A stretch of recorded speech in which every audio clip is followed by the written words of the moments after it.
A few days ago, I wrote a piece and included a joke about Marco Polo. I had some interesting feedback. The joke that I made was that Marco possibly introduced pizza to Italy as well as pasta, which of course a lot of people pointed out to me wasn't possible, because tomatoes weren't introduced to Europe until much later, a couple of hundred years after Marco Polo died, in fact. Wherever you are, welcome to another edition of My Takes on China. What I didn't know was that this year is an important year in the history of Marco Polo's story.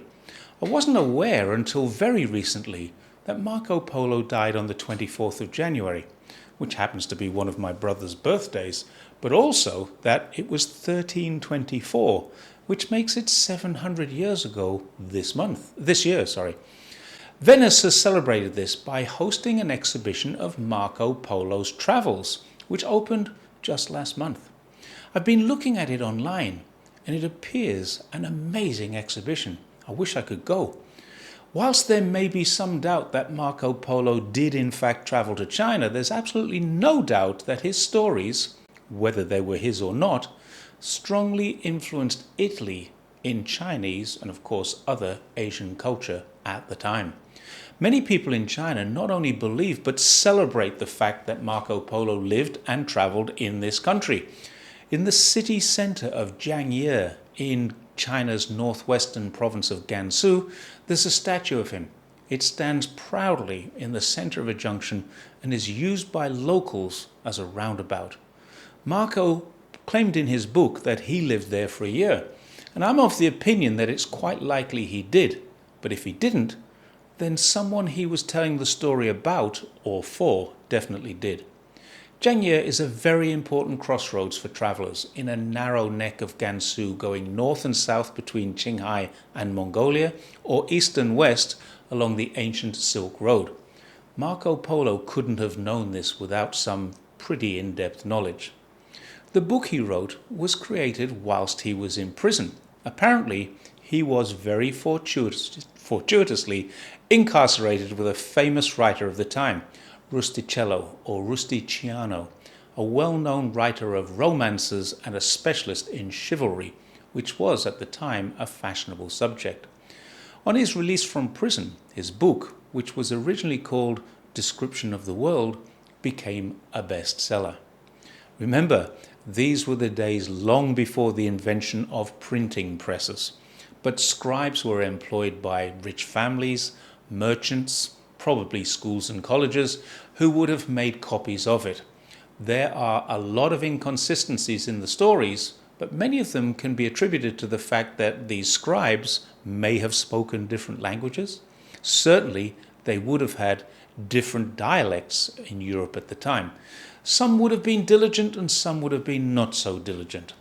And because there's no original manuscript left, it's impossible to say what Marco Polo really wrote or dictated. So doubt will always exist, and this is always true of a 700-year-old story. However, Marco Polo, or someone he met and spent a lot of time with, almost certainly did come to China. He almost certainly experienced the Islamic culture of northwest China, and he absolutely would have eaten noodles, naan bread, and many other things which Italian people now enjoy. Whether that's a coincidence or not, I really don't know. One thing I do know is that when Mount Vesuvius erupted in the year 79 AD, more than 1,000 years before, the volcano petrified the city of Pompeii, and archaeologists have identified what they believe is pasta, but more like a lasagna, not in the form of spaghetti. So it is possible that Marco did take spaghetti to Italy as a new idea. Polo died when he was 70 years old. He lived in a period of time when the church was incredibly important.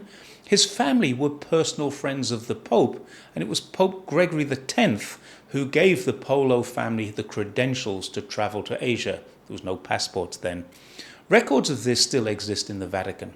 There's also evidence that the Polo family were for a period of time at the Mongol court in Acre or Accra, which is now part of Israel. So the story of the Polo family coming to Asia or having connections to the Mongol rulers are certainly not works of fiction.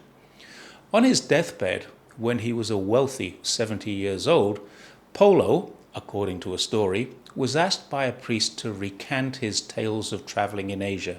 His words apparently were, "I've barely told half of what I've seen." Also, in his will, he released a Tartar slave, and although very little is known about this slave or where he came from, the word Tartar in the language of the time was ascribed to Mongolians.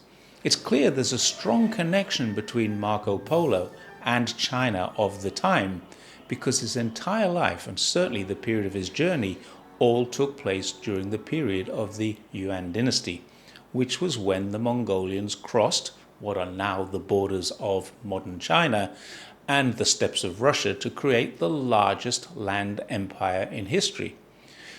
This is a period which became known as the Mongol Empire and is now recognized historically as the Yuan dynasty, and that's because of Beijing being the capital.